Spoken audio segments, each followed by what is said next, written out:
Meeting to order. Welcome to meeting. Right after. Welcome to meeting number 83 of the House of Commons Standing Committee on Veterans Affairs. Nous poursuivons l'étude sur la. We are continuing our study on the transition to civilian life. Blenny. La réunion d'aujourd'hui. Today's meeting is in a hybrid format. And just to inform you that the room has an AV system, but when you are speaking, please avoid bringing your earphone near the microphone because that can cause feedback and problems for the interpreters. Before introducing the witnesses, Mr. Blake Richards has the floor. Chair, yeah, we just before we got started with our witnesses today, we've obviously had 5 occasions now where we've brought forward the motion to get to the bottom of the interference of the Prime Minister in the building of the National Monument for the mission in Afghanistan. And, we've tried to schedule it a couple of times now, I think, to give ourselves half an hour at the end. And, there's always been ways that it's been obstructed. And so I'm wondering if we could, just to try to get that finished. It's been going on for months now. If we could just schedule for the Monday after the break week, a full 2-hour meeting in public to deal with the motion. So I asked for unanimous consent if we could schedule 2 hours on the Monday after the break week to deal with that motion in public. Great. Thank you, Mr. Richards. So I'd like to ask the member of the committee if there is no objection. No? Okay, perfect. So sadly, the cover-up continues. No. Sorry. Okay. I thought that was okay. Wow. All right. So, okay, members. So I would like to welcome our witnesses. And pour l'étude, aujourd'hui, nous avons. For today's study, we have 2 panels. And since we started a bit late, if the committee agrees, we could make up the 15 minutes later, since we began a little bit late. Sorry to do it, but I'm now a little unclear. Did the Liberals offer to have the meeting for 2 hours to deal with the motion once for all, or did they refuse unanimous consent? There's no consent on so that. The Liberals refused. Okay. Thank you. So first, as an individual on the web, we have Mr. Darrell Cathcart, education consultant by video conference, and from the paper pod, we have Lieutenant Colonel Sandra Perron, founder and chief executive officer. From the Servicewoman Salute Canada, Mrs. Rosemary Park, Lieutenant Commander, retired founder.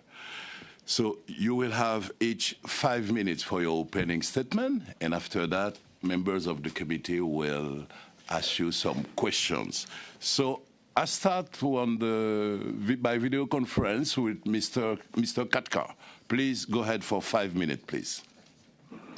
Great. Thank you, Mr. Chairperson. Good afternoon, committee members. My name is Dr. Darrell Cathcart. I founded Release Point Education, a pioneering consultancy that is dedicated to enhancing the academic journey of military-connected learners within post-secondary institutions. Therefore, it is through this lens that I view transition. I regret not appearing in person. However, I appreciate the opportunity to offer some thoughts on transitioning Canadian Armed Forces members and veterans. My mission at Release Point Education is not just a business endeavor, but it's a personal commitment born from my experiences and challenges transitioning from a 26-year career with the Canadian Army to civilian life and academia. After service, I embarked on a path that led me back to graduate school, where I uncovered a significant gap in the support available to those who served our country for decades. This revelation was not just a moment of clarity, but a call to action. Military-connected learners, a group encompassing current serving members, veterans, their immediate families, and D&D civil servants, possess unique needs and face distinct challenges that traditional academic and social support structures often fail to consider, let alone address. Recognizing this, Release Point Education was founded to bridge this gap, to work with Canadian colleges and universities to establish inclusive academic frameworks and act as a conduit through which military-connected learners can seamlessly transition, thrive, and ultimately succeed in their post-military careers. My work involves collaborating closely with colleges and universities to develop and implement strategies that are not just merely generic solutions, but are intricately tailored to meet the specific needs of military-connected learners. Our efforts are focused on producing the best learning environment for the students by shaping the academic culture and transforming them into communities of understanding, respect, and opportunities. In other words, through a military-connected lens, we look at enhancing the existing systems, procedures, and processes while fostering new initiatives. Drawing upon empirically based research, it is clear that the value of developing tailored support systems for military-connected learners cannot be overstated. Education and training are critical enablers for successful transitions. In fact, an education journey is infinitely adaptable. By sharing best practices, leveraging personal experiences, and continuously advocating for the recognition of the unique paths of military-connected learners, Release Point Education aims to set a new standard in the post-secondary ecosystem. Our goal is to ensure that every military-connected learner who steps on a Canadian campus feels equipped, supported, and valued, not just for their past contributions, but for their immense potential as students and future leaders in our communities. My intersection with the veteran space extends past post-secondary institutions. I work with Helmets to Hard Hats and Respect Canada, and my volunteer efforts include being a member of the Veterans Affairs Canada Service and Excellence Transition Advisory Group. I'm also a commissioner with the Soldiers' Aid Commission in Ontario. In conclusion, the journey from the Canadian Armed Forces to academia and beyond is one that should be met with unwavering support, comprehensive resources, and a deep understanding of the unique challenges faced by military-connected learners. At Release Point Education, we're committed to being at the forefront of this effort, working tirelessly to ensure that transitions are successful and truly meaningful. Thank you for the opportunity to speak on this critical issue, and I look forward to addressing any questions or observations you may have. Thank you very much, Dr. Cathcart. And now, let's go, Madame Perron. Vous avez donc la parole pour les... Ms. Perron, you have the floor, 5 minutes. Go ahead, Lieutenant Colonel. Commencer, Monsieur le Président. I will start by correcting your title, as it is Honorary Lieutenant Commander. Mr. Chair, members of the Permanent Committee on Veterans Affairs. Way to celebrate Valentine's Day than with 12 of my favorite politicians.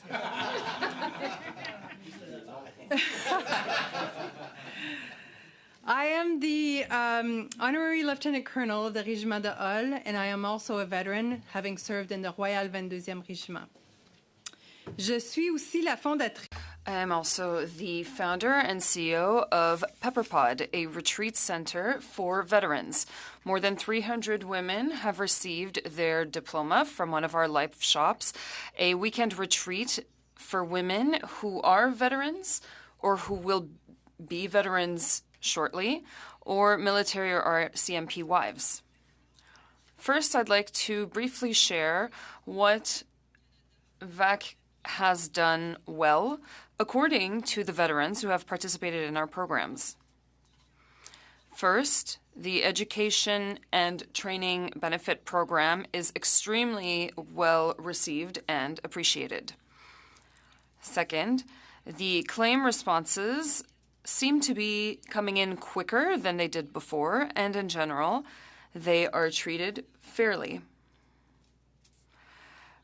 Third, Veterans Affairs Canada recently facilitated certain inclusions with regards to gender for disabilities such as female sexual dysfunction, and that was also appreciated.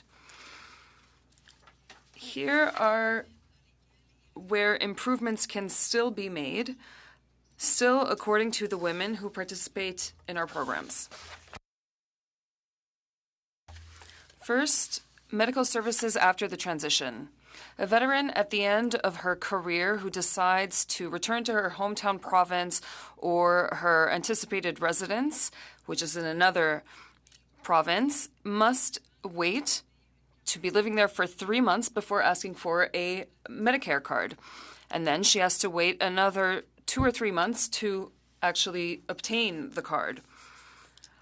From what I'm hearing from veterans, they can't get on a doctor's wait list as long as they don't have a new address. I know that it's different for families. For veteran women who leave the military and become veterans do face these challenges. Without a doctor, a veteran would not be able to get a prescription for services such as rehabilitation or physiotherapy. As she waits, she must pay out of pocket to go to the private sector or go to the emergency room, which in both cases is unacceptable. In order to bridge this gap, the newly retired members should have access to online appointments with a doctor through a national program by VAC in order to prescribe these or give them these services. Women who are leaving after approximately 25 years of service are often in the perimenopause zone.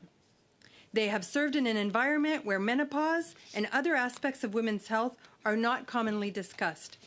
I can't tell you how many women sit around our table at the center and don't realize that some of their symptoms are totally normal or related to very natural changes in their bodies. How can women know so little about their bodies? In addition, the lack of knowledge, understanding, and compassion from some doctors leads these veterans to feel like they're having a mental breakdown, and this can lead to unnecessary isolation. Third, Canada Life. It's a disaster. Enough said. Fourth, Operational Stress Injury Social Support, what we call OSIS, has done an amazing job creating forums for veterans to gather, to share their stories, and to heal together. Guided group meetings are happening across Canada. The challenge is that these groups of veterans often reflect the demographics of our military, mostly straight white men. And this is good for them. It's a very much needed service. But this said, I'm hearing from women veterans that they don't want to go to these meetings, which are predominantly men, and they don't want to be told to join the spousal groups. Spouse groups need their own discussions as their stories are different. Some transgender women have also said that they feel unsafe at these meetings. Lastly, we would like to express our appreciation for the Minister of Veterans Affairs, the Honourable Ginette Petitpas-Taylor, as well as her senior staff who came to the Pepper Pod for an entire day, listened to the stories of our veterans, and even cooked for the upcoming Life Shop group. She was genuine, dedicated, and very caring of our women veterans. Merci pour votre travail. Thank you for your important work. The transition towards civil life is a big moment and an overwhelming time in a veteran's life. Even after returning all of our gear and our uniforms, we wear the Army like it is second skin. Please continue your efforts to improve the transition to civil life for our veterans. Merci. Thank you. C'est bel et bien. Thank you very much, Madame Perron. That's our objective, and thank you for your service. And happy St. Valentine's. And we will now continue. And salute Canada. And I invite the Lieutenant Commander, retired founder, Rosemary Park, for 5 minutes, please. Merci. Good afternoon, Chair and members of the committee. Thank you for the opportunity to appear. I read the order authorizing this study to have two objectives: to learn more about the immediate transition period for individuals leaving military service and how Veterans Affairs Canada and Veterans Serving Organizations, or VSOs, can reach new veterans to inform them of their options in relation to Veterans Affairs Canada. Both objectives are laudable. But I also say not enough. If the study's target audience for change starts with, relies on, and is limited to Veterans Affairs Canada, if the role of VSOs is limited to assisting new veterans dealing with VAC, both starting points place Veterans Affairs as the funnel and decision maker of what is needed, funded, as well as limited purpose of VSOs at the front end of members leaving uniformed service. Both signal status quo to me. What if this study considers a whole person, whole community vantage and advantage? What if the study is to bring in the very community veterans are choosing and activities and services they will use? What if it is a national action plan? What if the approximately 60 veteran supporting organizations across Canada, and I'm estimating here, and total 250 supporting organizations in communities mapped by Respect Canada, which Veterans Affairs might turn to first, are part of a much larger existing nonprofit sector of approximately 170,000 incorporated organizations? What if they were engaged? It is the sector assigned economic, social, and political roles to create a common public good for Canada, contributing $185.7 billion, or 9% of Canada's GDP, measured by Canada Revenue Agency in 2020, larger than construction or transportation sectors, for example. Excluding government nonprofits, and there is such entities, universities, hospitals, etc., being examples, the sector's community and business nonprofit corporations employed approximately 630,000 full-time employees, 238,000 part-time employees, and performed over 2 billion volunteer hours in 2017. It is almost the very purpose and definition of a seamless transition for military members to continue to serve Canada. The high skills learned and motivation of service members as they leave CAF have ready application, but this transition off-ramp connecting veterans and the sector is not built and untapped.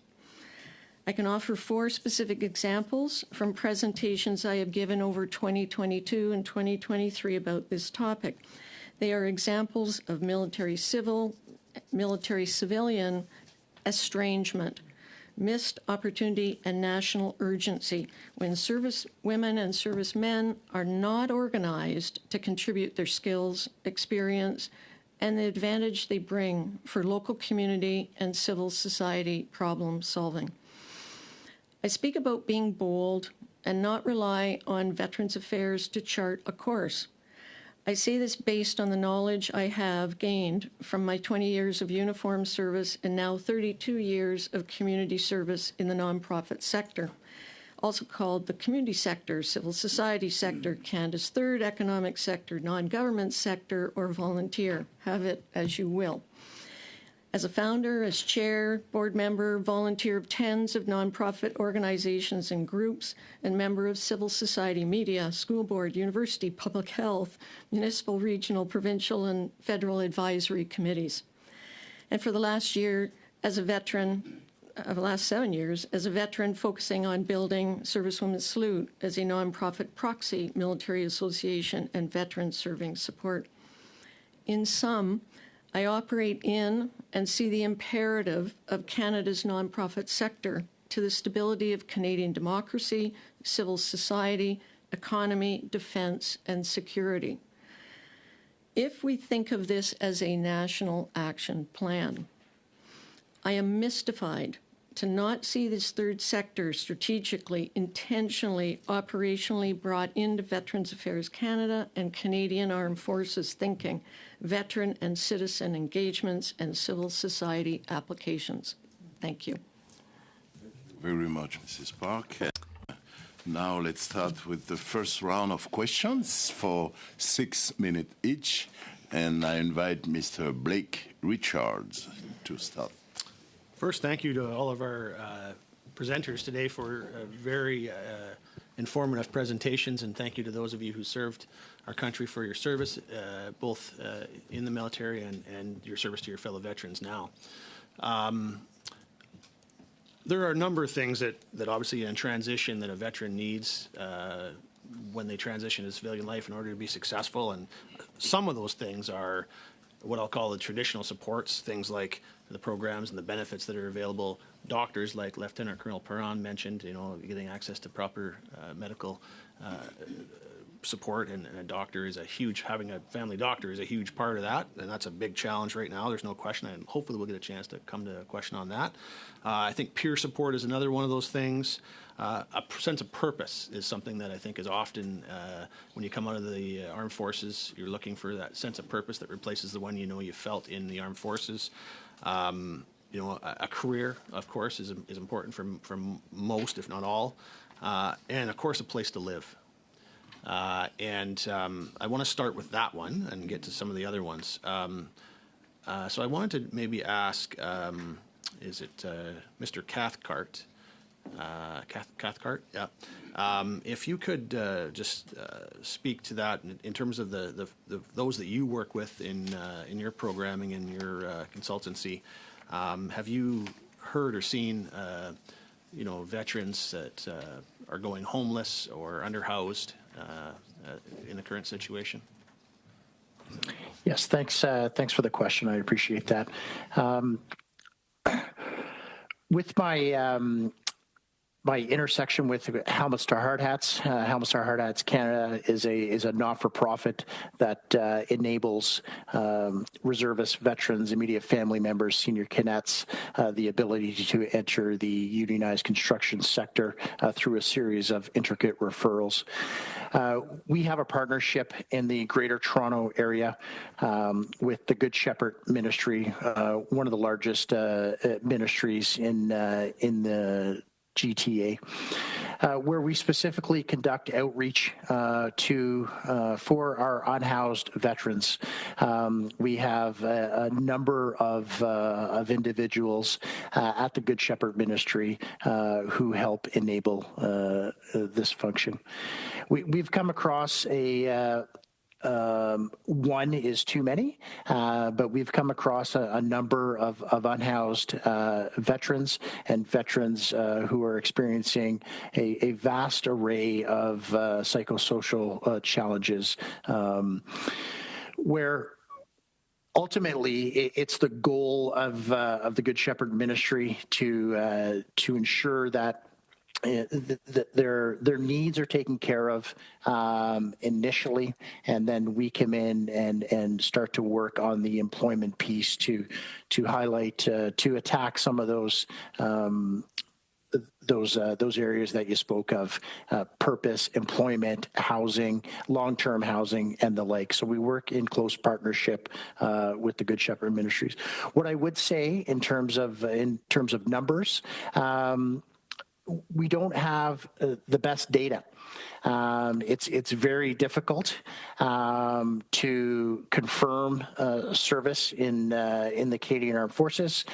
Some unhoused individuals are reluctant to self-identify, but those that do, we certainly work closely with them to address their needs.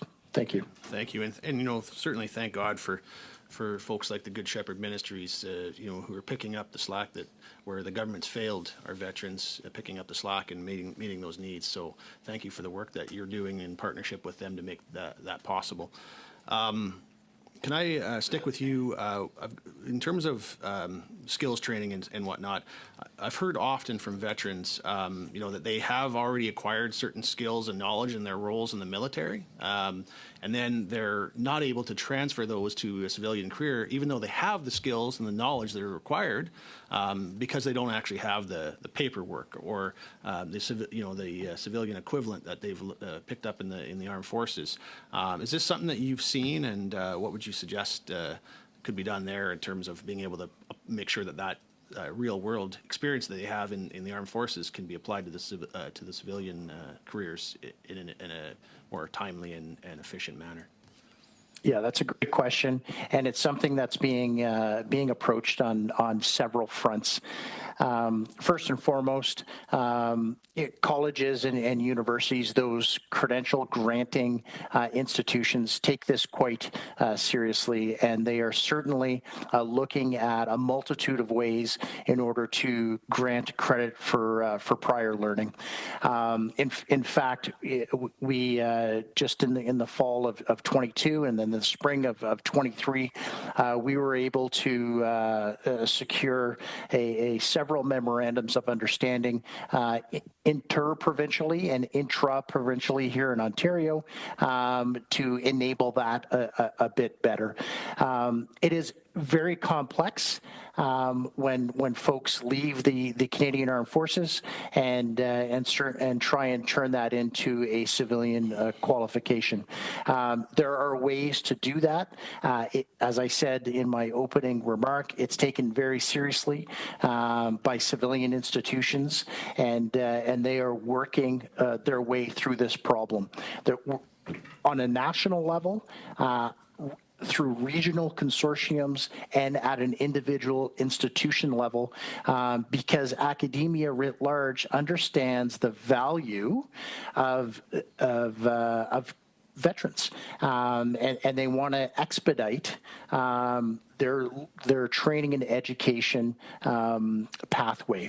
So it is something that's being continuously explored, spoken about, and there are several institutions who have had some great success in translating some of those skills and qualifications, whether they be the hard technical skills or the human skills that we learn while in uniform.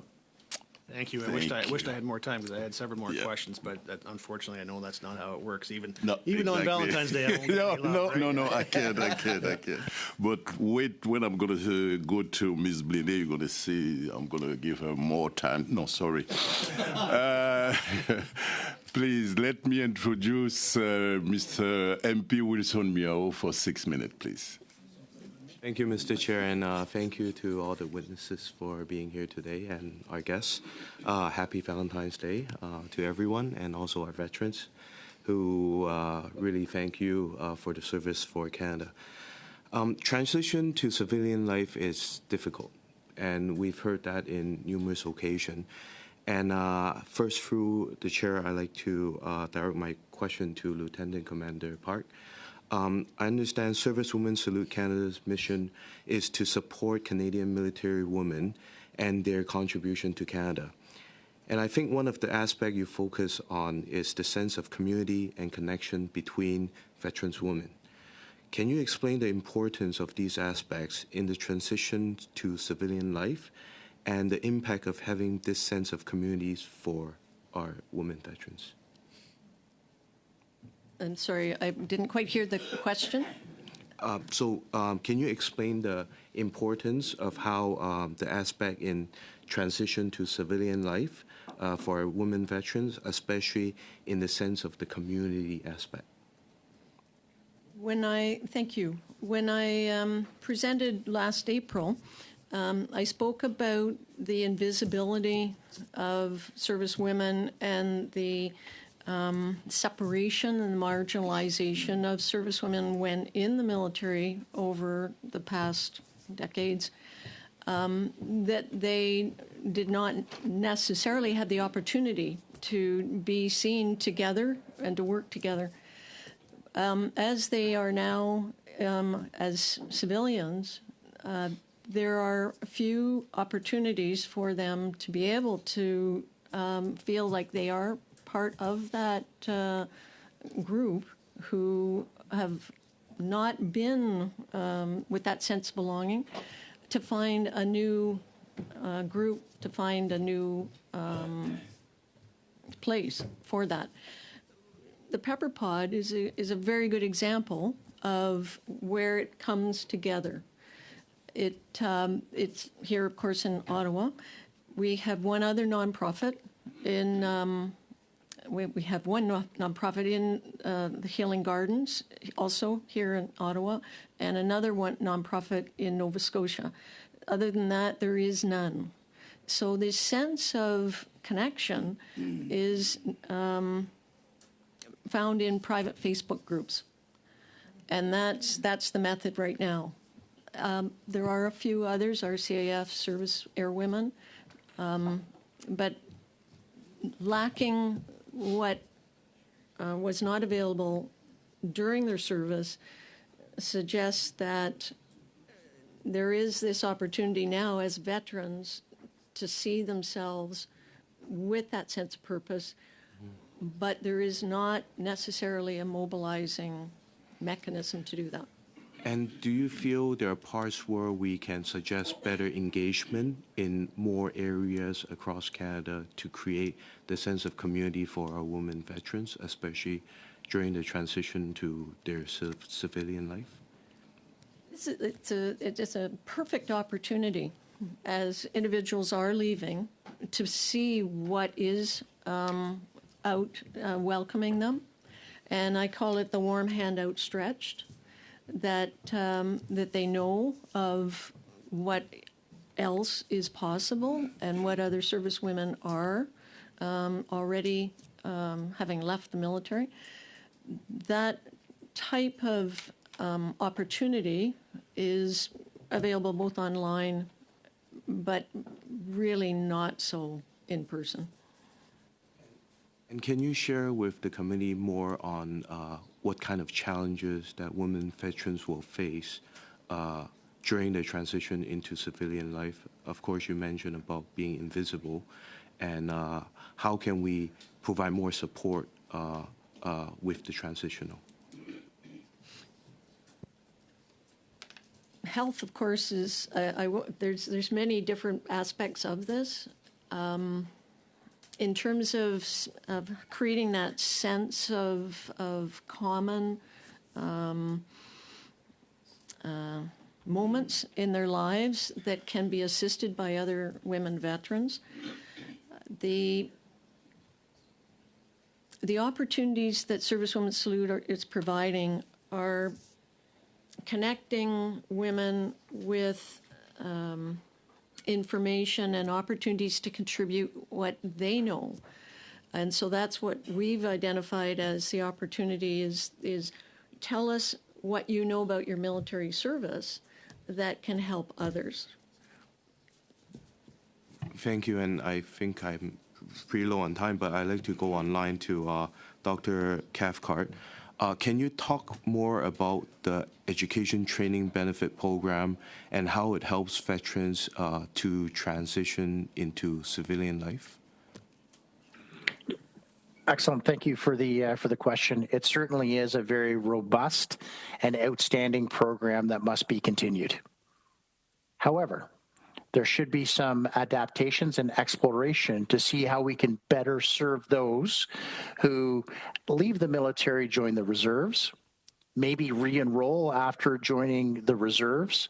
Perhaps there's an extension to family members, considering the challenges and the length of time it takes some family members who are supporting their uniformed loved ones to access, to gain their credential, whether it be a diploma, a degree, or a certification. So it's an outstanding program that appears to be well used. However, it certainly leaves room for some further exploration and refinement, and I would encourage Veterans Affairs Canada to do that. Oh, thank you very much. Et maintenant, passons la parole. And now, Mr. Desilets. On to Luc Desilets. Thank you, Mr. Chair. Happy St. Valentine's Day. Of course, it reminds me that we forgot to say Happy Valentine's Day to one another earlier in the House. Thank you to our witnesses, and thank you for your service. My questions are for Ms. Perron first. What is the difference between men and women when they transition from military life to civil life, if there is a difference? There is certainly a difference. Men in the Canadian Armed Forces often have a larger network. They have more colleagues. They have routines. They go and have a beer, play golf. Their network is very expansive. Women represent at barely 15% of the Canadian Armed Forces. Throughout their career, they don't have as much access to other women and to activities with other women. Some of them are in careers where there are no other women. They also move around every 2 to 3 years, like men, but women need deeper friendships. Over time, they don't invest in friendships with other women. So when they leave the Canadian Armed Forces, the transition is all the more difficult because they don't have that network of women to support them. Would you say that Pepper Pod, in a way, that's the purpose of Pepper Pod, is to create these friendship groups, if you will? That's exactly the purpose. It's about creating opportunities for women to come together and talk over a weekend. They talk about their experience. They share. They become very vulnerable. They create deep friendships. And then they can continue their transition. They support one another in this incredible way through health scares, through divorce, through various challenges. They come together, and sometimes they just go and, pick berries. Sometimes they go on adventures. But it's very important. Friendship among women, especially for veterans, is very important. How much time after they've left their military life do you receive women at Pepper Pod? Could be 2 days, could be 30 years. The difference is not all that noticeable. A woman who was a veteran maybe 30 years ago or 2 years ago, still wears the uniform. I speak from experience. I also see them operating. We have young women, we have older women of all different levels. There's a lot of differences in how they've gone through their careers, but they all get together and develop very deep bonds to one another. Why do you think it might take 30 years for some to want to create those bonds? Well, I think they've always wanted to create those bonds. There was just never a service that allowed them to develop friendships among women who have the same experiences, who went through the same work culture or culture in general. So we're giving them that opportunity. Thank you. I encourage my colleagues to visit this organization. It's really fantastic. I follow what you do on Facebook. You upload photos that are really fantastic. It's great seeing, 7 or 8 women around a bonfire having a chat. I think it's fantastic. In your opinion, what would be, in an ideal world, the ideal transition? What would be necessary for a better transition? What would an ideal transition look like? First, one that is less bureaucratic, with less red tape, less paperwork. There are a lot of forms that they have to fill out. Second, a good support network with the support, of course, of women. I would include the medical support as well, and physical support, mental health support, emotional support, all of that. You are a veteran, and you said that in order to access medical services, sometimes you had to wait 3 months to have a Medicare card, or 2-3 months just to get it in the mail. I guess you were referring to the bureaucratic delays. How could that be fixed for women? How could this issue be fixed? How do we get women to have medical access quickly? Military personnel who move after their service should not have to be forced to wait 3 months before getting a Medicare card. That's all. There should be an exception for former military personnel, not just women, men as well. They should receive their Medicare card as soon as they arrive to their province or chosen province. Is there a difference between the provinces? Sometimes there are jurisdictions that are different. With Ontario, I know that it's immediate. In Quebec, it's 3 months. Oh, damn Quebecers. Thank you very much. Thank you, Mr. Desilets. I invite Ms. Rachel Blenay. You have maximum 6 minutes, please. I thought I was getting more. I'm so disappointed. First of all, I want to thank all of the witnesses today for both your service and for your important testimony today. I think I'm going to start with Honorary Lieutenant Colonel Perron. I have spent time at the Pepper Pot and really enjoyed it and really felt the energy there that was supportive and created a safe space. So I just want to acknowledge that. One of the things when I think of transition, though, and you mentioned it in your testimony, is that there is a standardization of care that both VAC and CAF really like to work in. And I understand that, but of course what it often means is one size fits all, and we know that is completely not true as it is, but it makes it a lot more awkward for different communities that may be part of the military, and of course for women, the 2S LGBT community, and for the BIPOC communities. So I'm just wondering, you talked about those spaces, those forums where people could come together. Do you think that how do you think in terms of looking at transition, both CAF and VAC could start to explore how to broaden that standardization in a way that would be more inclusive and perhaps lead to better outcomes? That's an excellent question. I'm not sure I have all the answers, but I will tell you this. First of all, the OSIS group, they do amazing things. They get groups together. They create a safe place for them to tell their stories. It's not always safe for everybody.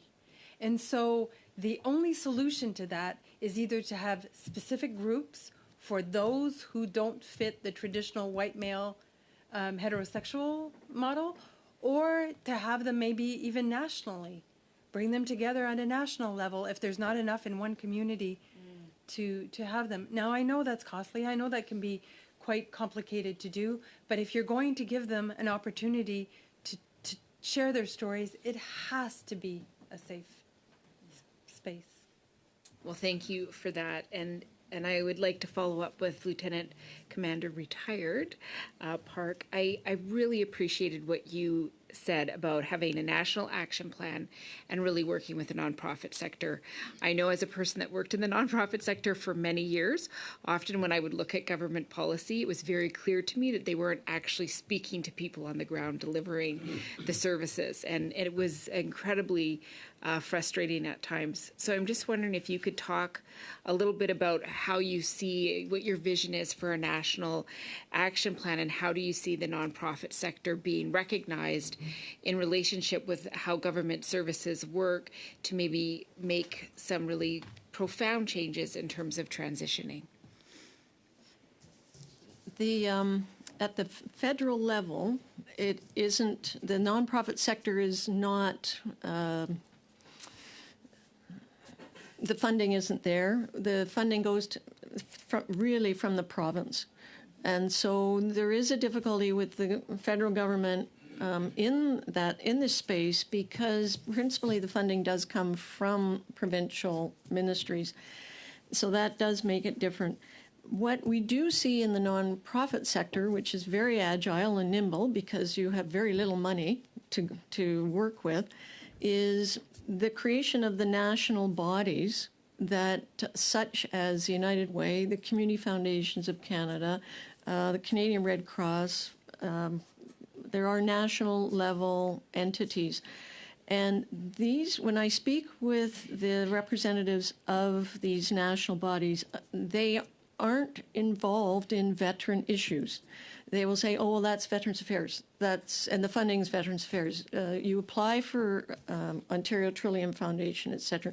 It doesn't happen because the disconnect is that, oh, well, military veterans are going to be taken care of by Veterans Affairs.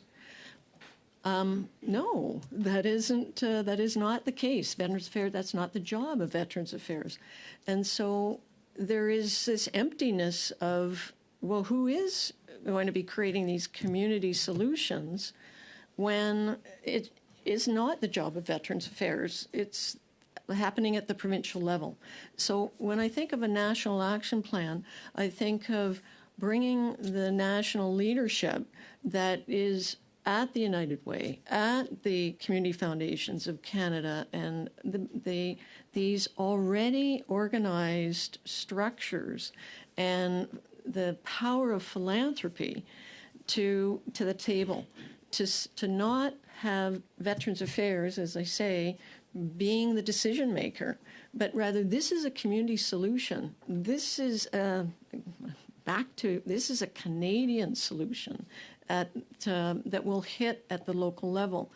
I'll give you the example. Am I running over? I'm sorry, sir. You've got 30 seconds. I've got 30 seconds. Right now, and I mentioned it earlier last April, the issue around disasters, nature-triggered climate change disasters that are impacting so many more communities now. Where are the veterans? Where are the veterans? They are not in the mix. We have Team Rubicon, and it has 3,000 volunteers. We're talking something much bigger. And that mobilizing, which Minister Sajjan is talking about a civilian corps, where are the veterans? And so this would be the national plan that would take these imperatives, these national urgencies. And I can, as I said, I've been presenting on this with other examples. Thank you very much. Now let's start the second round of questions, and I invite Mrs. Wagenthal for 5 minutes, please. Okay, thank you so much, Chair. I'm just going to couch my questions in a little bit of a comment first. We are studying transition to civilian life. I've been on this team I'm into my 9th year now. We've studied transition a lot. And out of that time, some decisions and recommendations were made specifically in regard to this seamless, smooth transition. And first of all, it was very strong from our veterans that they did not agree with just simply being released before a few things are in place. And as a result, it was recommended that they not be released from CAF financially until certain things happened. First of all, health care, a home, and some form of employment.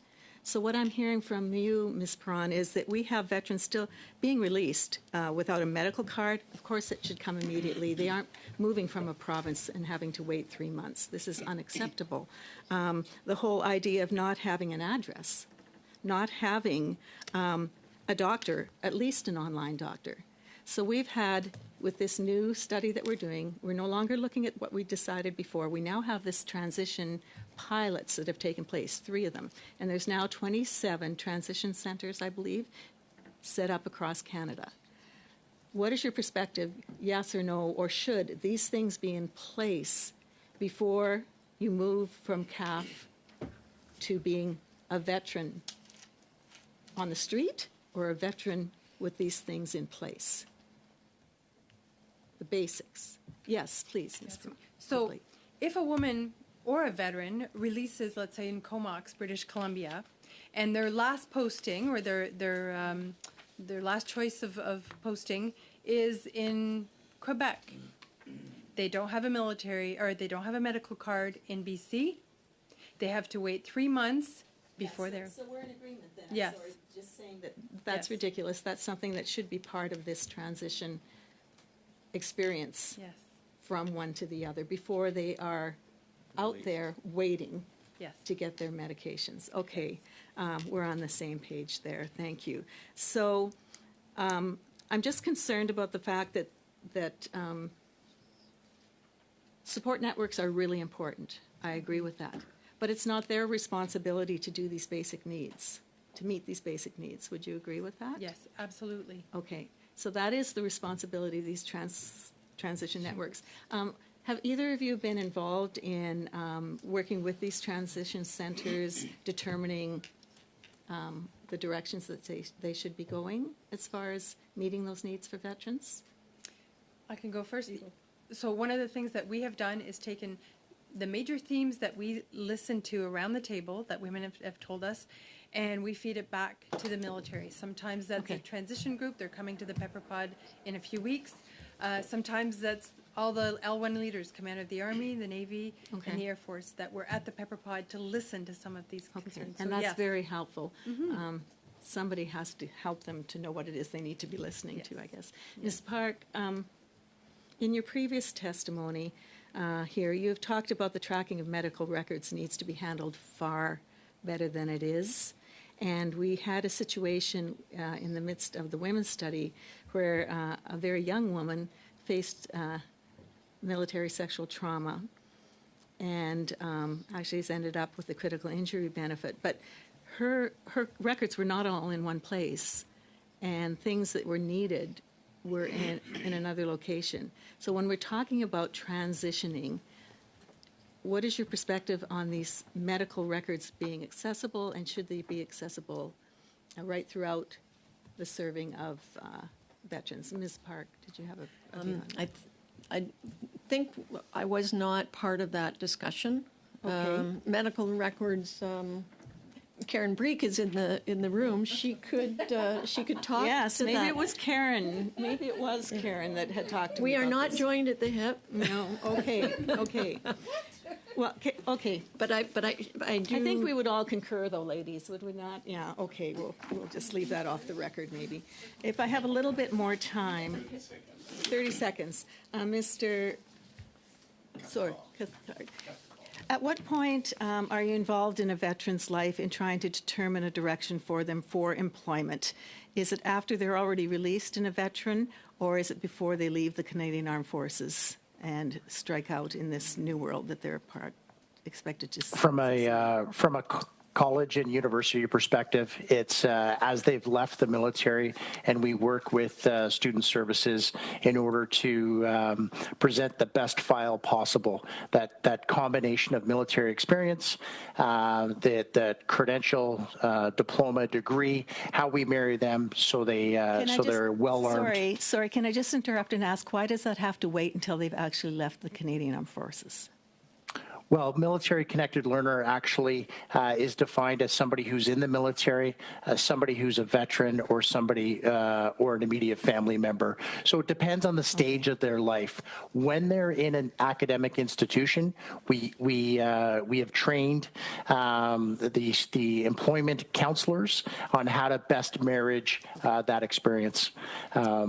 So it's part of their academic journey, but we look at it through a military-connected lens. Thank you. Thank you, Mr. Cathcart. And now I invite Ms. Hepfner for 5 minutes, please.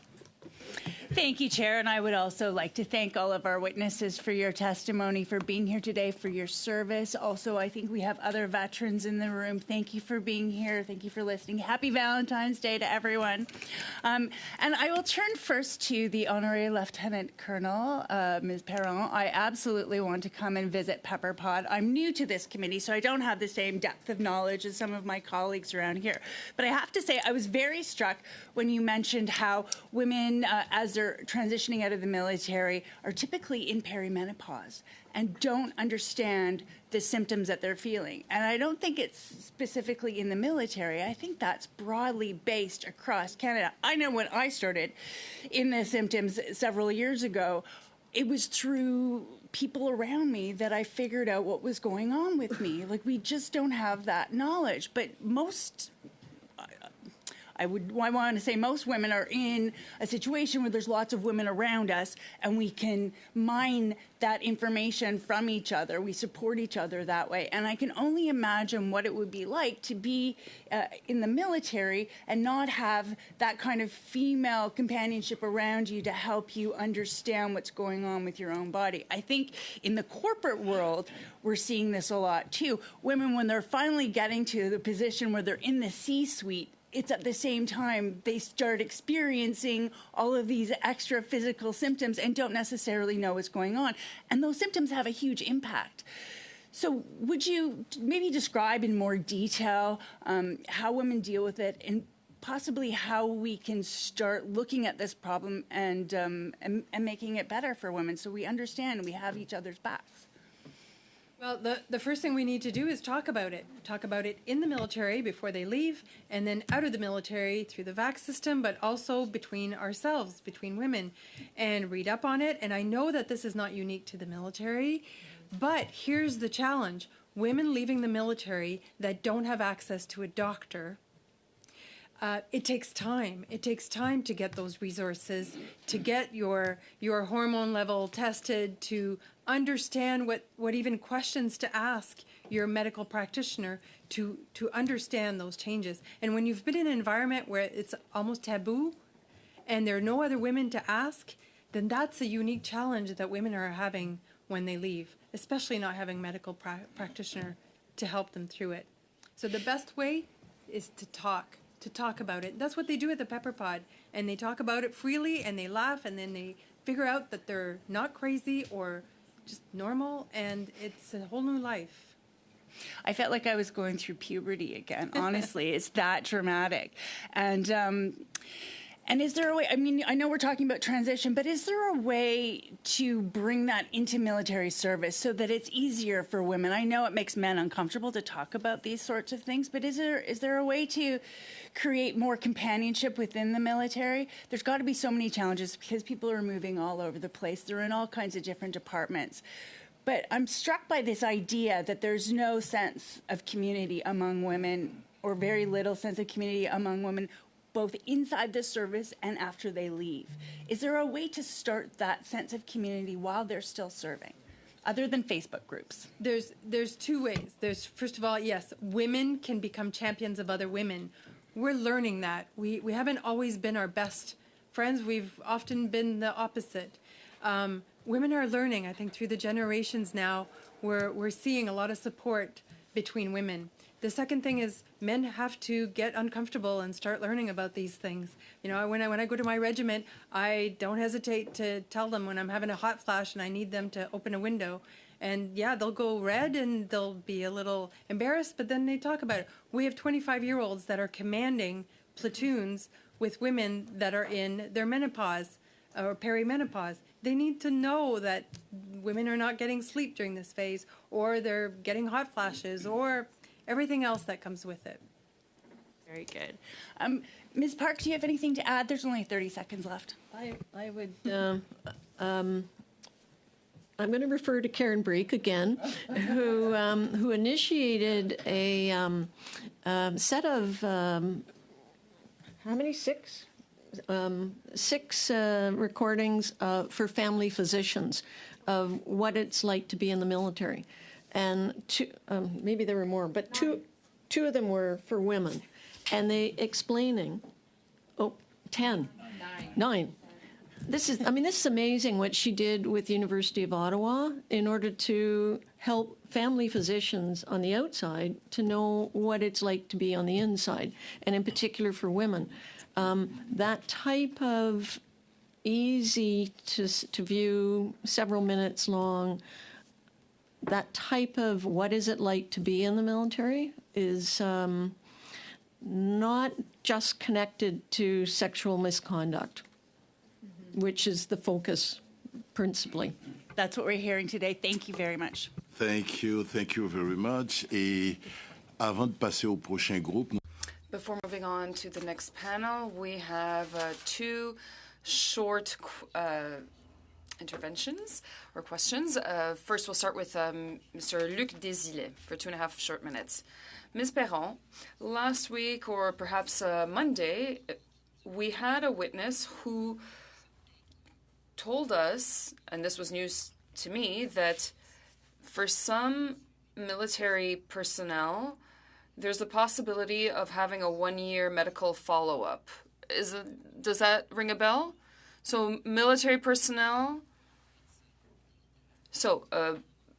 military personnel that leaves that can have access to a military doctor for a year. If I'm not mistaken, for veterans, if there was a designation with regards to disabilities or other claims, I think that, yes, that is possible and they have access to a doctor. However, you would hope that all military personnel have access to a doctor.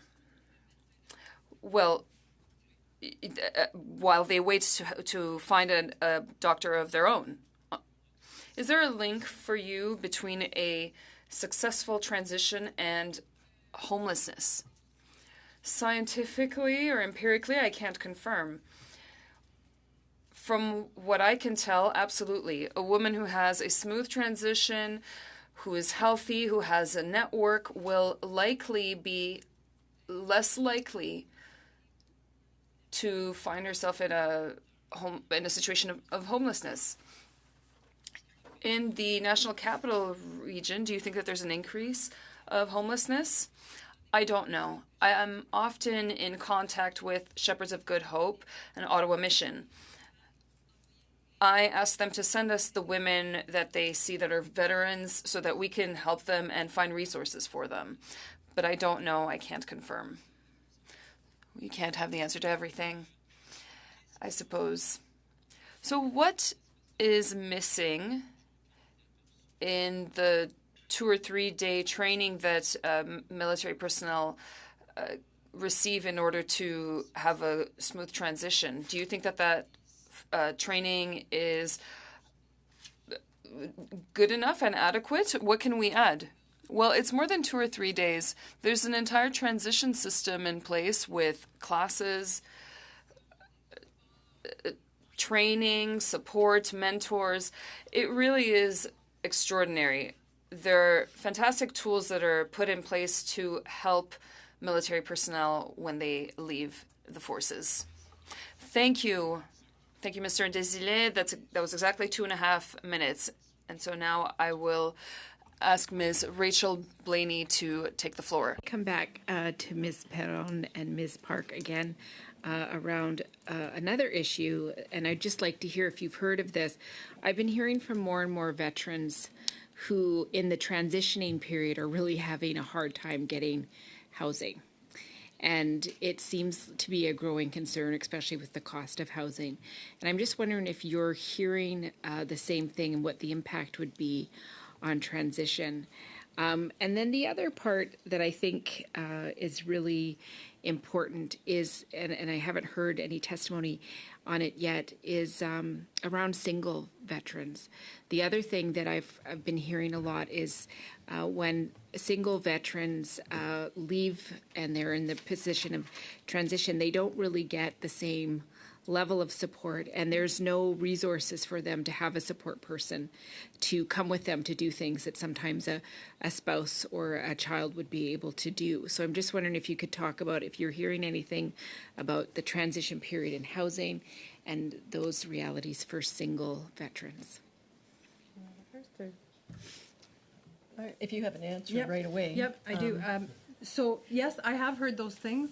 I've heard it especially from single mothers who are veterans and have transitioned and have had difficulty finding a new home. Most of them would like to buy a house. They've never had a chance to really build equity because they've moved around so much, and also interest rates that were locked in 5 years ago, but then you've had to move and now get a new interest rates. It's also a challenge for these women. So yes, It is absolutely a problem. Thank you. That is the nature of the work. Yeah. That you're not in one place. You are not putting down roots. I don't know if we can say that it's unique to the military, this portability that means people don't have the equity, they don't have, so I don't know that it's unique to the military, but the number of single women, and particularly as they are aging, who are more financially at risk, I think is a flag that we don't know, we haven't done any work on. So I think it's more we don't know what, but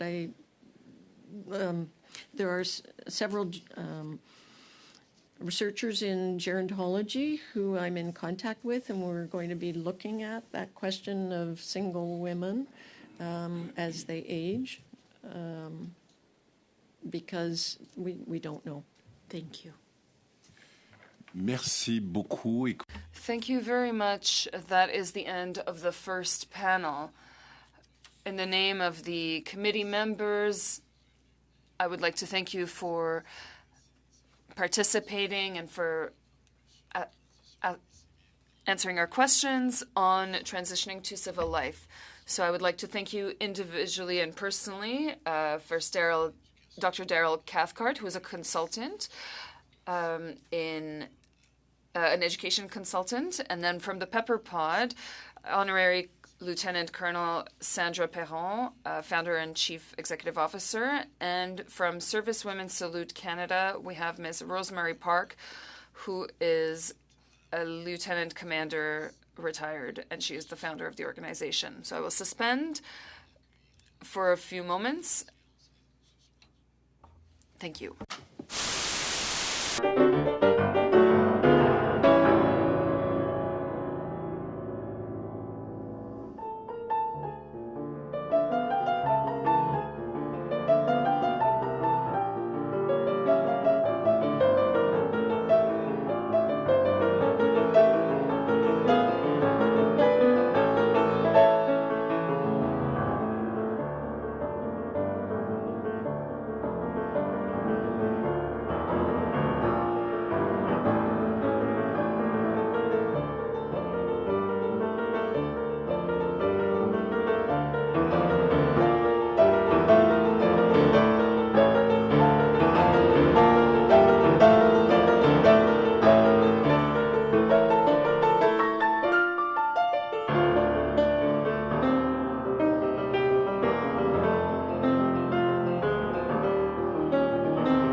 We are starting again. I would like to welcome our witnesses for this second panel. I would also invite you to speak through the chair. This is a study on transition to civilian life. I'd like to thank you. And from the Royal Canadian Legion, we have Mr. Luc Fortier, who is the Quebec Command Vice President.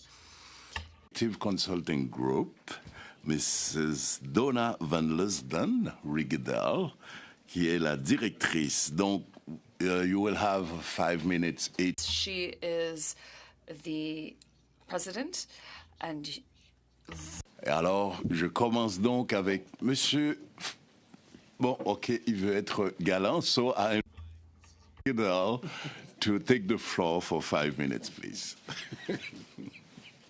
Merci. I decided prior to coming in here that I wouldn't take, hopefully, the whole 5 minutes because I want to try to save as much time as possible for questions, but I did have a few points that I wanted to highlight. So, good afternoon, committee. I've testified a few times on the subject of military sexual trauma and survivors. I won't belabor that a whole lot, but it's definitely going to come into play a little bit. There is some current issues going on that should be reasonably easy to fix. One is that there has been a movement among transitions units and transition centers right now in an attempt to stop survivors from going to the media. There has been official emails been sent down to survivors and asking them to sign a document similar to an NDA, preventing them from bringing their own stories to the media. As we all know, that flies in direct violation of other guidance that already exists for the Canadian Armed Forces. And so I would urge everybody within government to engage and stop this from happening, because it is, of course, causing survivors to not only feel continued shame, but being unable to bring their own stories and everything to the media and tell their stories how they want to.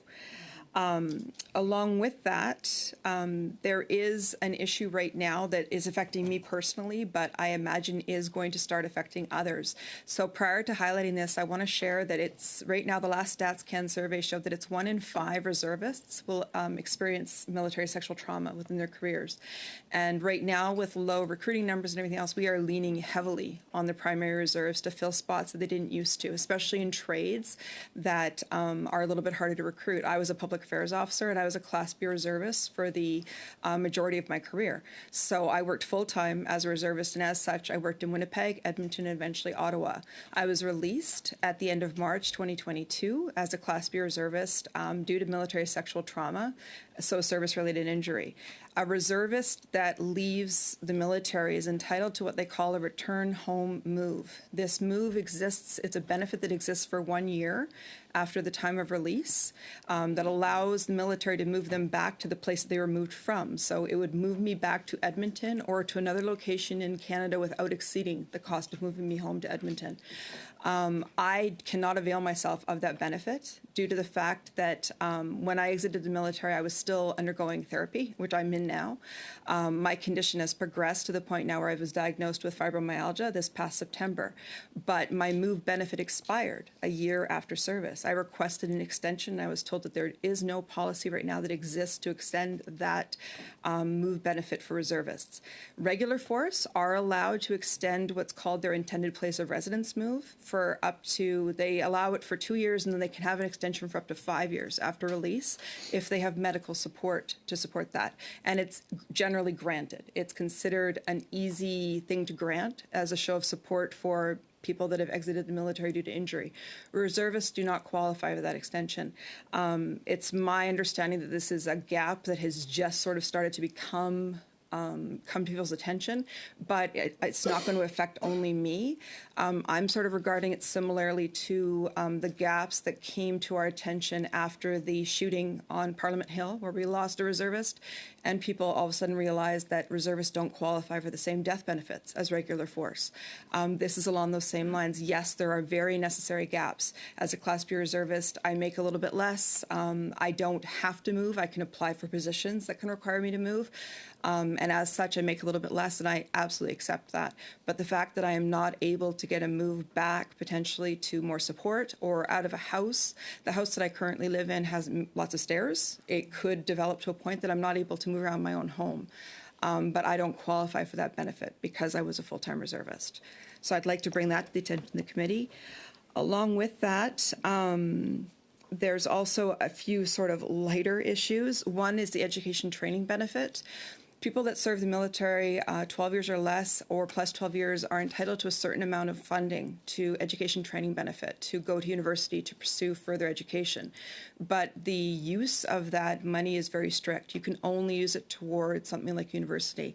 I'd like to see that policy opened up and allow people to take other kinds of courses that they may be interested in, or potentially use that money to help them fund a business or an entrepreneur program or something on those lines that allow those people to maybe become an employer themselves. I think that would be a really powerful show of support that the government could give veterans.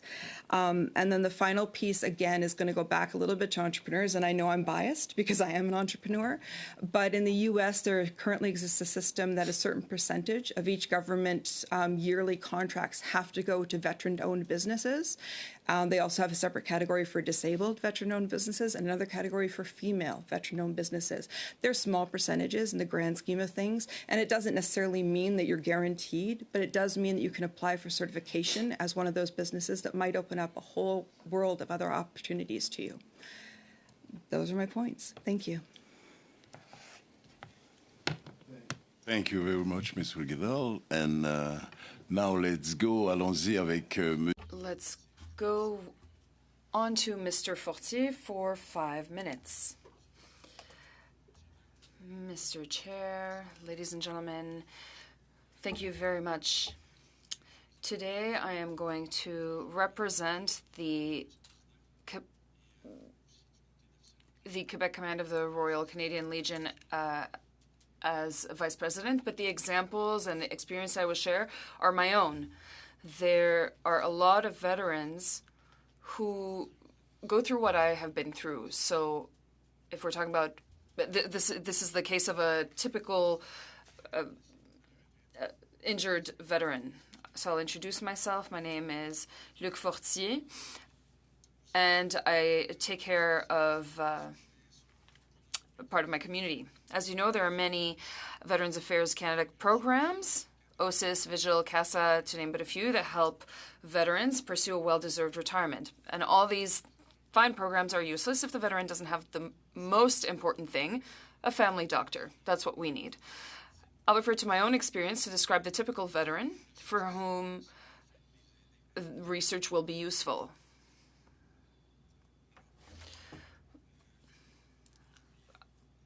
I have a lot of anxiety just being here, but it's also good for me to be here.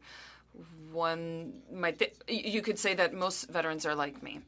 I have 32 years service as an infantryman, and I've been deployed to many places. During my career as an infantryman, I had many physical injuries that required visits to the doctor, many of them. Then in 2012, I was diagnosed with severe PTSD. One of the very troublesome symptoms, or mental health symptoms, that I live with is agoraphobia. So today, leaving my house was very difficult. Every day is almost impossible. So today was a very nice challenge for me. Going to the doctor was easy when I was active in the service. All you had to go was go through triage, and that was it. An hour later, you had been seen. So on the day that we are told that we'll be released for medical reasons, we're also told not to forget to ask for the Medicare card, or the Sun card, rather. I had never had one. It took me a lot more than 3 months to get it because the pandemic took place. So I don't have this card. In my case, I was also told to start looking for a family doctor. I did that in 2018. In 2024, I still do not have a family doctor. I got a lot of prescriptions once I left, but they were useless actually once I left because I don't have access to a doctor. We're also told that there's an application called Maple on our phones that is free. If ever I have a problem, a medical issue, I can just use this app. I did that because I had a big medical issue and I was told to go see my family doctor. So it's not easy to navigate. Here's what's reassuring. When we leave, we are given a 24-month prescription for any medication. Since I don't have a family doctor, renewing my prescriptions is almost impossible. Since last November, the pharmacy has simply been accommodating my prescription because I need it to live. Otherwise, I wouldn't be here today. So what am I going to do at the end of the month? Of course, they're going to extend it. They're not going to let me fall through the cracks, but still. There are various rehabilitation programs, and claims are generally accepted, but what's good is that if the member is still on duty, he or she can easily see a doctor on base. But when there are claims that are accepted, they're not necessarily to the actual extent of the injury, and they don't reflect that. So if you make an appeal decision, that's when the doctor comes into play, because we're asked to have a secondary opinion.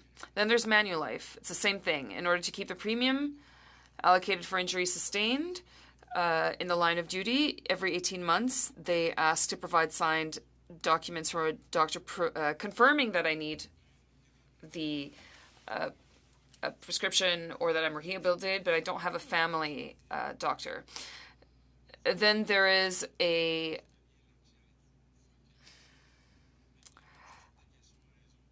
fast track line that we call. They collect information, and once it happens, they tell us that a doctor will call you the next day. They tell you have to wait for the call. You can't miss this call. If nobody returns your call, somebody who's anxious like myself, the next day is hell. You just pace, you keep looking at your phone, and you're afraid to move away from your phone because you're afraid of missing the call. So if the doctor doesn't call the next day, you have to start over the very next day. And so I went through this process twice, so I abandoned, and it's just too much of a tough process. This year, there were 2 new doctors in a town about 10, 15 minutes from my home, and they were looking for new patients.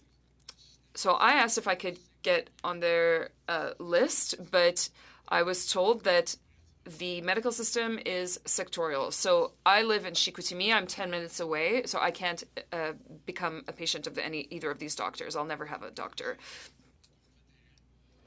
What I'm looking for as an injured veteran is a solution so that our injured veterans are cared for instead of grinding our teeth and finding alternative medical routes, which is not always illegal. This is all done to avoid anxiety and make the situation worse. So here's what I'd like to recommend from the Royal Canadian Legion for the Quebec Command, because I don't represent the Canadian branch. We recommend that the Quebec Minister of Health authorize military personnel who are released for medical reasons to have a family doctor who's not in their area. There are transition groups that could manage these cases. With a doctor, we can follow our programs, and this solution costs nothing while we wait for a better solution. This is very important to me because, like other veterans, I'm starting to become quite discouraged. I can talk to you for ages, but that is my testimony, and now I'm ready to answer your questions. Thank you, and thank you for your courage and for coming here to tell your story. I'm sure that there are other veterans like you who see themselves in what you've just shared. So thank you for being here, and thank you for your service as well. Before moving on to the question period, A unanimous consent to go over 6:30.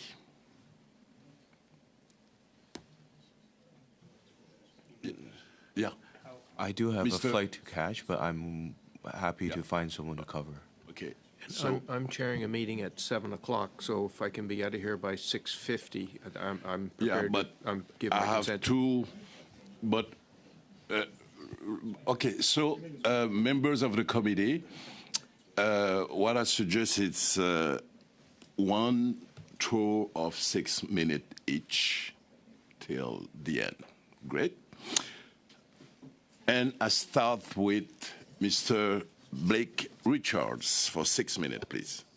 Monsieur Fortin, je vais commencer avec vous. Mr. Fortin, I'm going to start with you. Thank you very much for your service and for your testimony today. My French isn't that great, so I'm going to ask my question in English. I have two questions. One question with regard to doctors and one with regard to housing. So, The first question is about housing. We heard from a previous witness here. The Defense Committee also heard from the Executive Director of the Legion in Nova Scotia about many problems that we're hearing, not just with veterans, but certainly with veterans in terms of having a lack of housing. Many homeless veterans, it's far too many of them, and it seems to be growing. But we're also even hearing now about serving members of the Canadian Armed Forces in some places that are not having housing. They can't afford it. They're living in cars. They're couch surfing, etc. I wonder if this is an issue that, through your work with the Legion in Quebec, if you've heard of issues with veterans who are homeless or struggling with housing in your work with the Legion in Quebec. Merci pour la question. thank you very much for the question. Yes, indeed. It's a topic that's a hot topic and very current because the problem is a growing one.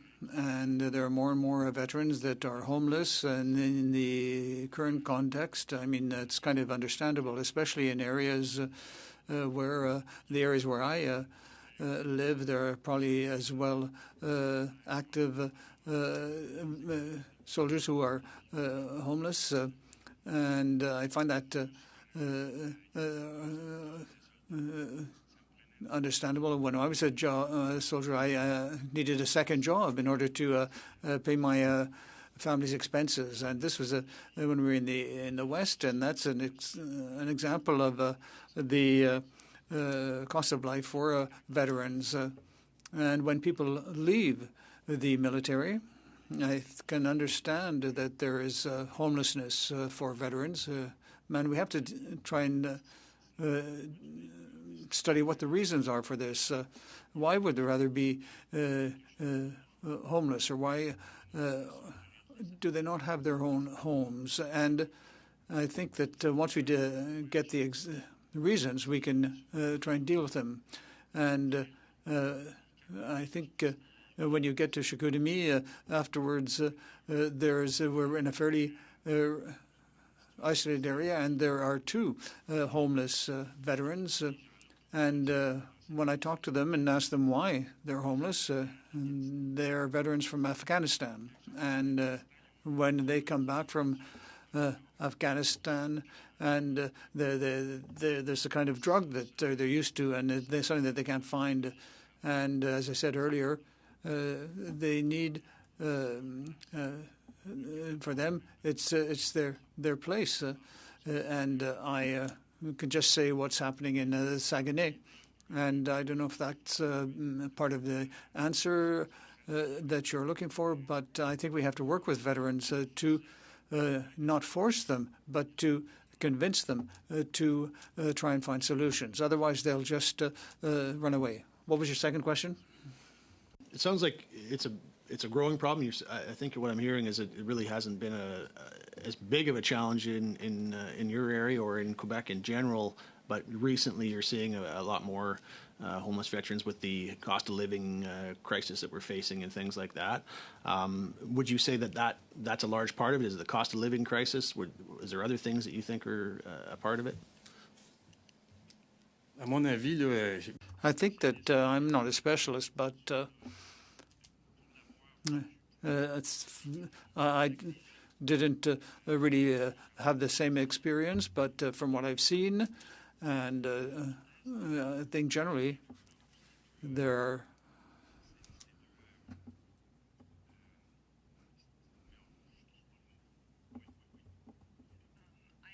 if I may. Input here. I know that the cost of housing crisis is not new for the CAF. I worked at IRP in 2006, and I can remember people coming back from house hunting trips in Edmonton in tears because they knew they couldn't afford anything out there, especially lower ranks, junior ranks. They just weren't making enough.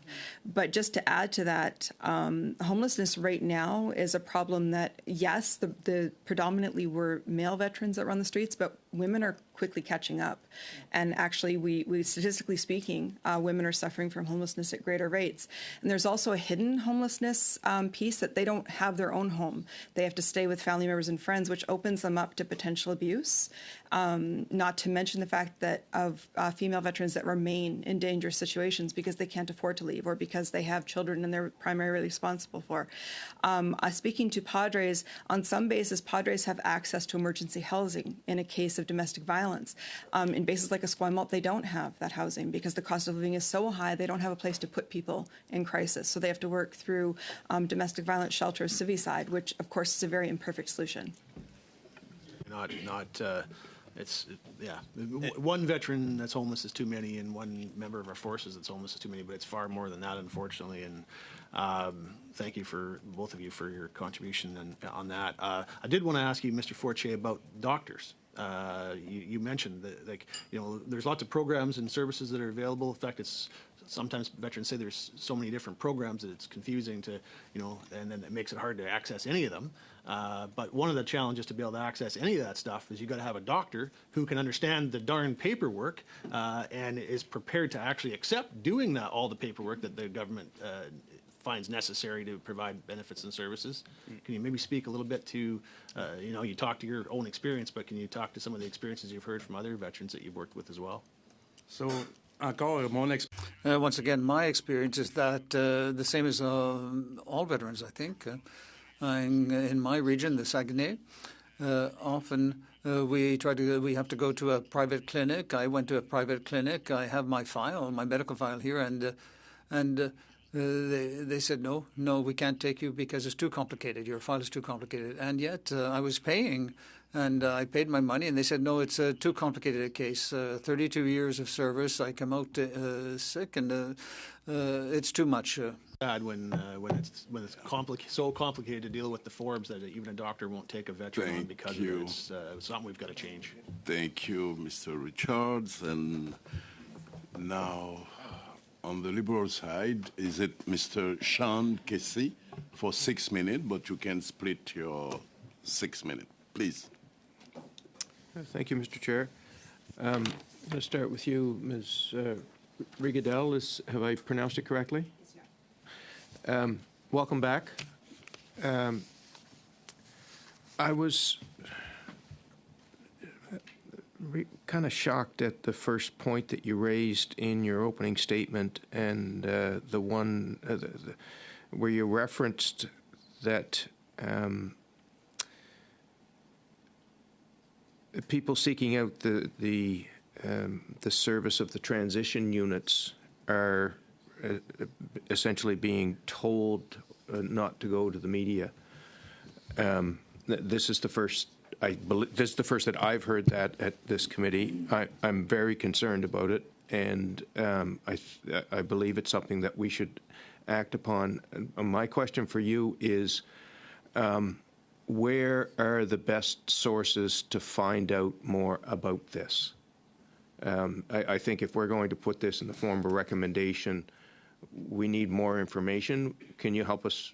Can you tell me where we're most likely to find it? Honestly, through plugging into the supports that are currently in place. Like I could definitely source through my channels and find stories. I know that it was something that they attempted to do with me when I released. Now, my release came through in March of 2022, but as early as that summer, I received direction from my CO at the time that they were floating a draft media policy that said that no member of the Transition Center can do a media interview without a minimum of 24 hours notice.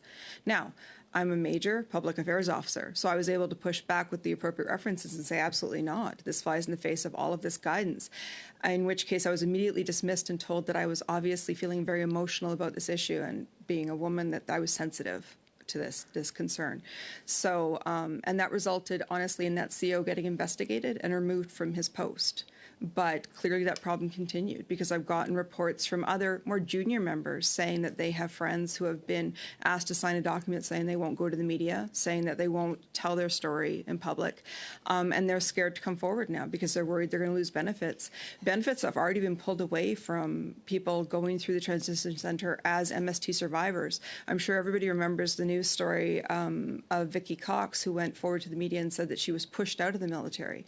And CDS introduced a policy that said that all those self-identifying as survivors of MST would have a final sort of approval process where the CDS's office themselves would reach out and say, is your file complete? Do you have any investigations? Is there anything outstanding? And they'd have sort of that last moment to say, you know, I'm 2 years away from my pension. Can I, you know, extend to get that? Or I'm online for a promotion. Can we get that done?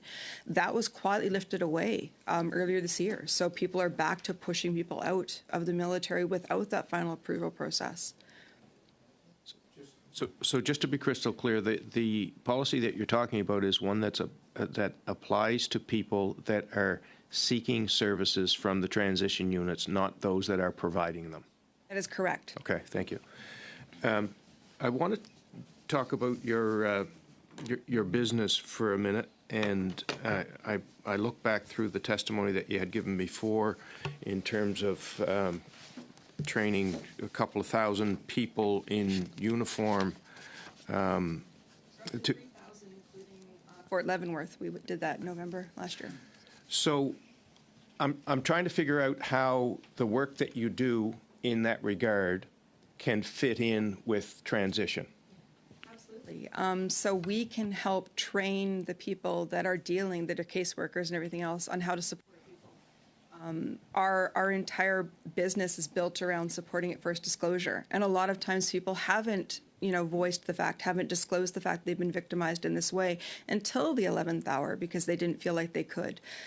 So we help train people to better receive that, to better honor that courage when that person is ready and able to say that this thing happened to them, how we can start already that process of healing. Along with that, we start to attack the bias and everything else that can lend to this sort of toxic culture.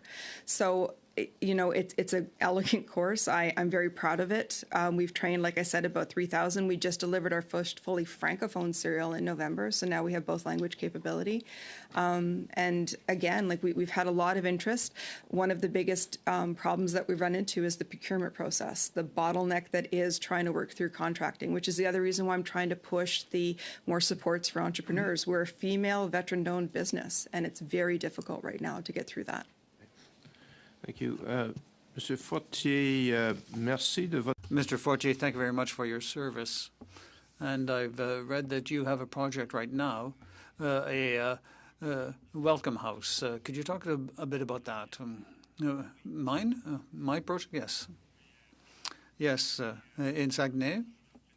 I'm working with a team to open a welcome center for veterans, so it's like CASA, but CASA is very far away, and it's very long to it takes a long time to organize this kind of a center, and I hope that by the end of this year we should have a location and we should be operational to help people that need our services. And it's a $3 million project. I have $1.7 million in funding and subsidies, and we have borrowed the rest. And I hope that this year we'll be able to succeed in have a welcome center with 12 rooms, and the beauty is that we'll be there for our clients, our clientele, but we'll be able to open it to others, like other veterans. So very congratulations. Thank you very much. And now to Mr. Desilets, 6 minutes. Go ahead. Thank you very much, Chair, and thank you to our witnesses for being with us.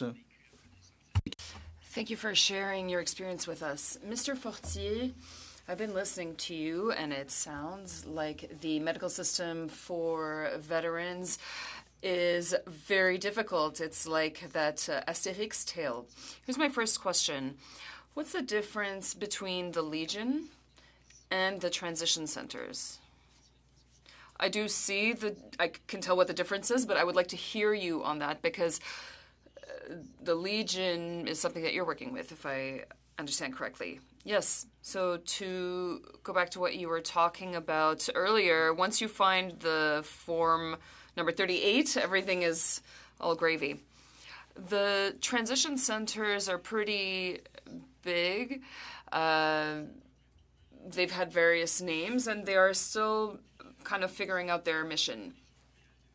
It's important for the Royal Canadian Legion start to work with the transition groups, because it's part of the Legion's role to help veterans and offer them services. The transition groups are new. These are people who are still in the line of duty, and they might not have time to go through every single form that they have to fill in and explain to the veteran what will happen. A few weeks ago, or 3 weeks ago, I met a lieutenant colonel from a 2nd Division. In order to propose a partnership, we have a lot of help, and we can help veterans who are released for medical reasons. They can give us a call maybe 6 months prior, so that we can help them fill in the infamous paperwork, and we can explain to them all the complexities of the system. And we can tell them, now you've got a doctor and go for it. That's why we want to partner up with them in order to facilitate the impact on veterans once they start their transition. So we're at 50%. We're at a 50% partnership, but we're halfway through our partnership, but we'd like a full partnership. What's missing to that partnership? Well, the Legion with the armed forces in Quebec, they don't always get along for a variety of reasons. It's just never been done before. I don't know if they waited 98 years for Luc Fortier to knock at their door, but there's a lot of few things that haven't been done in the past. The transition group is new. All these partnerships are part of this new trend. In Chicoutimi, you have one of the more active legions in all of Quebec. Were you consulted before implementing these transition centers? Not in Chicoutimi.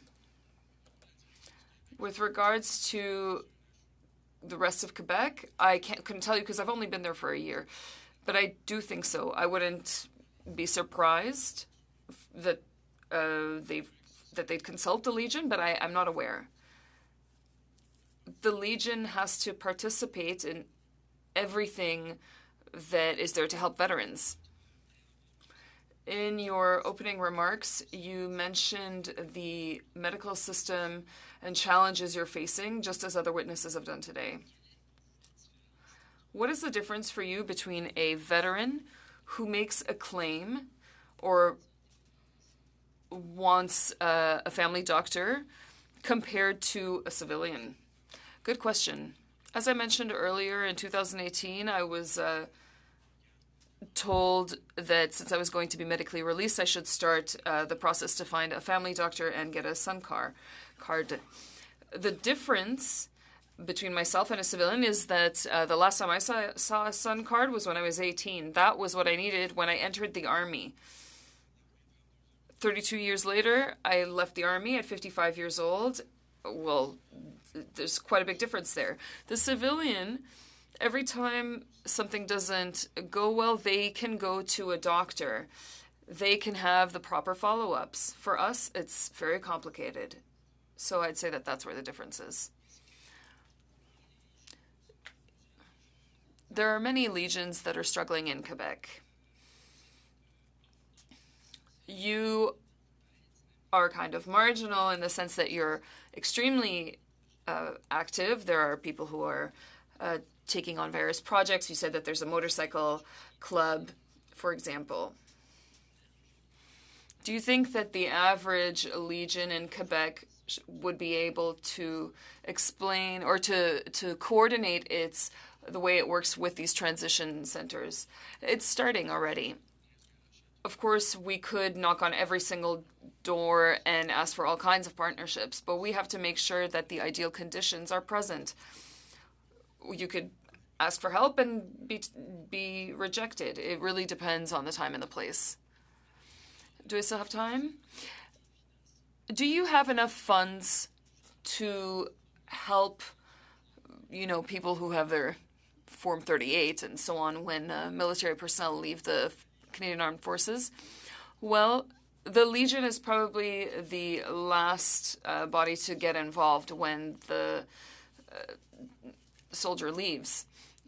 So we usually get involved in a veteran's life once things are not going well, because they often don't know what the Legion is, and a friend tells them to come see us. And usually when they get to us, it's a bit late, but we do have a good partnership with various organizations. Thank you, Mr. Fortier. Thank you, Mr. Desilets. And I welcome our colleague Brendan Hanley for the last 6 minutes. It is now my honor to ask Ms. Rachel Blaney to end. Well, thank you. I appreciate that, Chair. And I want to thank both of the folks here testifying, not only for your amazing testimony and for showing up, which I think is really important, but also for your service to the country. I really appreciate it deeply. So I'm going to come to you first, Ms. Rigadel, and a couple of things. I am going to lean on your expertise a little bit because I want to make sure it's here. But I'm just wondering if you have any feedback or thoughts on how members who are transitioned out, if they're actually screened for MST. And if they aren't, could you just tell us a little bit about this? Because it does worry me, because I've actually heard a few times some CAF members talk about military sexual trauma as a woman's issue, and it is not just a woman's issue, and that concerns me because it does bring up that stigmatization. Absolutely. So when people are leaving, it's a good time to maybe feel safer to disclose things, and I'm just wondering if there's any process that happens during that time that you're aware of. It is entirely the responsibility of the member to self-identify if they are a survivor of MST and require support. So because of that, I've had, and like you said, it's not a gendered issue. I just had a situation where I was, I traveled out of town to help a male survivor who suffered an incident in 1987 to finally put in a claim for it and finally start to get some help. So that person's been suffering with PTSD since that time. And although, by many viewpoints has been quite successful professionally, recognizes that he's been struggling. And it's only now sort of coming through this that he's finally able to say, you know what, it's been scaring me the whole way along. As the male survivors that I've worked with, of course, have issues around the question of their own gender identity at that point sometimes. They struggle a lot with that as a result of what happened. So there's a lot of sort of other pieces that come into play, and especially when you're talking about kind of the quote-unquote old guard and the sort of biases and everything else that existed back then, it's very, very difficult for them to come forward. And when you talk about sort of the support for homeless people, a lot of those are built around the male population. But when you talk about support for people that have suffered sexual trauma, by and large, the support is built around the female victim, because as we know, it's often biased that way when there's a lot of men out there that are suffering in silence, and people who identify as male that are suffering in silence and don't know where to turn. So this is concerning for me for many reasons, but also because if you, again, do not acknowledge it at that final step, then supports at the VAC level could be blocked. So I'm just wondering if you could give us any suggestions about how does the transitioning process, how can it be a safer process for people to come forward so that that can get captured, so that they get the supports that they need, regardless of where they are in their position? I think making it a routine to make sure that the case workers at transition have training on how to provide the support so that they're open to it. I've talked to a lot of military people that have it quite obvious. They'll have positive space ambassador, signage on their cubicles and that sort of thing. It's not difficult to do that sort of thing and have that be very open to the fact that, yes, you've had this training and you're kind of available and ready to listen. I think offering service providers in all the genders, as opposed to just having, those who identify as men or those who identify as women as being the sole point of contact, is very important, because you might have something where you have a much easier time, going and approaching somebody of a gender that you feel comfortable with. I think that there's a couple of things like that we can do to make things a lot easier for people to come forward. A lot of it is just educating that it is okay to come forward, that it won't cost you everything.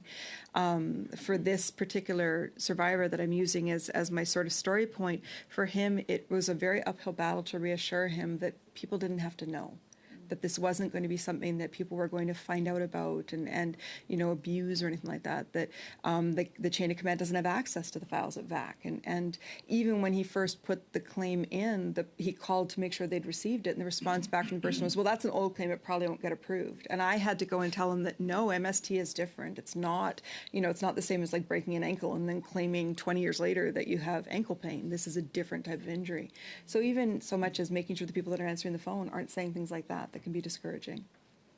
Yeah, that's very concerning. What a horrible thing to happen. So you also talked about your reality, and I am concerned because we know we're having a hard time attracting people to the service, and reservist is another pathway. So if we're blocking opportunities for them, especially after facing trauma, so I'm just wondering, in terms of the transition process, what are your recommendations around this particular issue? I'd recommend taking a really close look at the policies. Again, return home moves weren't something that was really examined because it used to be a little bit more of a rare occasion. Class B contracts used to not happen very often. They've become a lot more commonplace, especially if you're talking about moving to the NCR. Very common that reservists will get moved here to take over positions, to sort of backfill for active duty people that are on deployment. So enabling them to be able to, apply for an extension on that benefit based on need. Obviously you can't necessarily throw the doors open, but when somebody has a diagnosed service-related injury, that should be a fairly easy, call to make. I was surprised myself to find out that the policy didn't allow for it, so hopefully we can figure it out. Thank you, and I know I don't have any more time. I wanted to ask you a little bit more about the app because I think that was really important feedback. So if there's anything you want to add, please send it to us, because I think if something is not working so profoundly, we really need to see that fixed. Thank you. Thank you so much, Ms. Blenay. Et c'est là que nous allons. Now is when we end this session. In the name of the committee members, I'd like to thank you for coming in person and for being here. I would also like to thank the witnesses who are here with us today. First, from the Royal Canadian Legion, the Quebec Command Vice President Luc Fortier, and from Survivor Perspectives Consulting Group, Donna Van Leusden-Rigadel, the director. I would also like to thank you for how active you are in everything you do for veterans. You continue to remain active in your communities, so please continue. And so now I would ask members of the committee if they would like to adjourn the session. You a good break week with your constituent and a good super for tonight. So, merci à toute l'équipe technique. Thank you to the technicians, to the interpreters, and to the clerks. Thank you. The session is adjourned.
Thank you.